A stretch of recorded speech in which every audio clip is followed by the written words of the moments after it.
You actually have more control over your migraines than you think. Welcome to a new segment of Coach's Corners with Astrid. Migraines and headaches are not a common topic discussed. At least I don't see it very often in the social media. This is why I am here today to discuss with you, as I know many of you out there oftentimes are looking for information and probably you feel like you are a complete stranger because there's nothing that you can find to relate to. So in this video, I will share what has helped me overcome the frequent migraines and how you actually could have more control over your migraines or headaches than you thought you had. Migraines are a neurological condition with multiple symptoms such as intense headaches, like your head is going to really explode, nauseous, and sometimes vomiting. In fact, it is so bad and it can be so debilitating and incapacitating. Women are prone to experience migraines up to 3 times more than men, and also experience more disabling, severe episodes with longer duration. There are multiple factors for migraines, but the actual causes are still yet to be clarified. However, certain comorbidities such as neurologic and psychiatric disorders, chronic pain, hypertension, gastrointestinal issues, allergy, asthma, and even obesity might make migraine symptoms even worse. So, regardless of the migraine cause, lifestyle modification is very important and is key to the successful management of migraines. Now, I really want to tell you a little bit of my own story because that probably will be more helpful to kind of why I'm doing this in the first place. So I have suffered from migraines since I remember. I would have multiple migraines per month that would leave me pretty much bedridden. And that would have affected me for a few days in a row. Same as the hangover feeling you have when you get drunk, although I have gotten drunk like once, but you get me. But with that never-ending feeling of lightheadedness and the fear that an episode could come back anytime.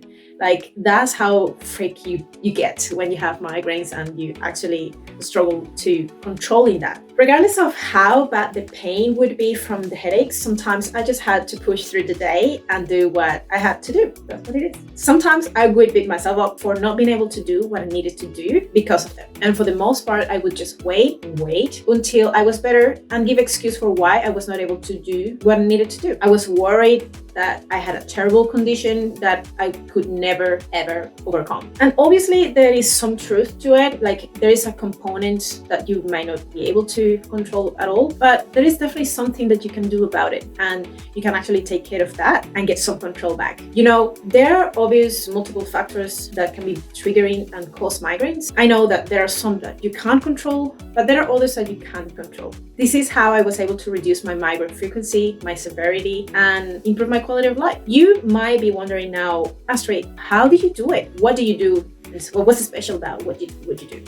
About 12 months ago, I started to pay attention and identify all the potential triggers I had control over. I understood that there are obvious causes I was unable to change, but there are others that I actually could. So what I was not able to control, perhaps my genetic predisposition, obviously, certain times of my menstrual cycle, weather, altitude, different environments, situations that you can't control, that are completely out of your power or your control.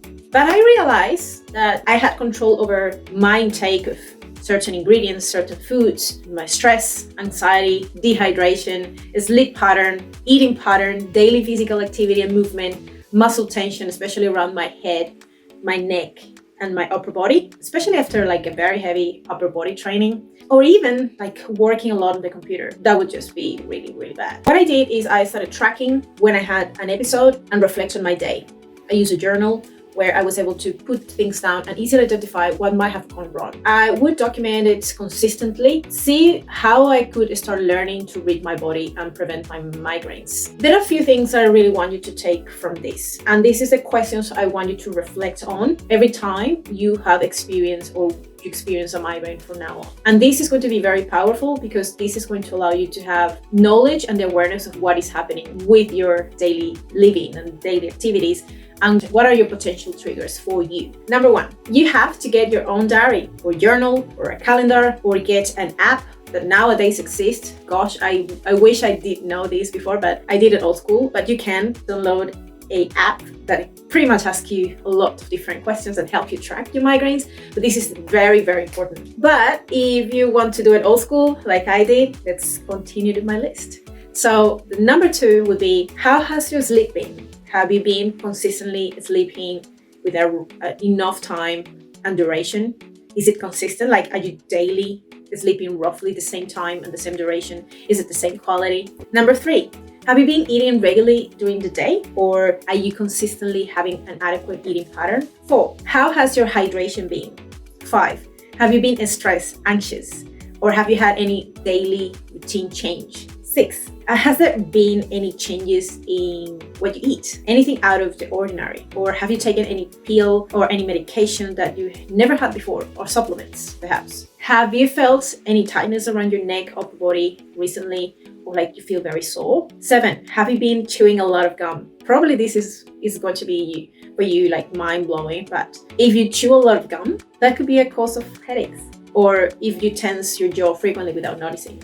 8, are you ovulating? Are you close to your day 1 of your cycle? This can also be a migraine trigger. So I could spend hours talking about migraines, but I want this to be relevant, short, and practical. The last point I will add is that migraine preventive treatment is very important. And if you can use it in early stages, that is going to be much more beneficial before it actually develops to get to worse.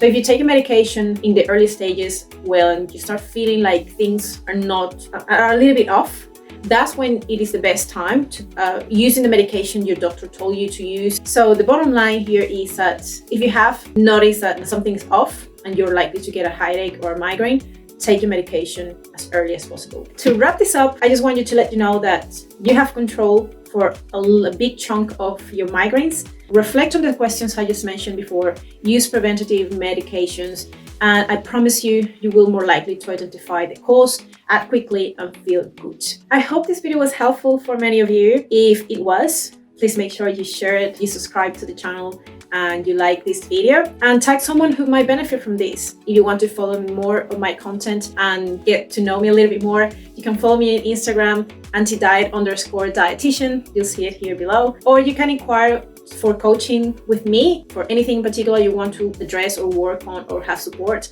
I have you covered. So email me to astrid@biolayne.com, and I see you guys in the next episode. Women especially, for some reason, I think we seem to be like the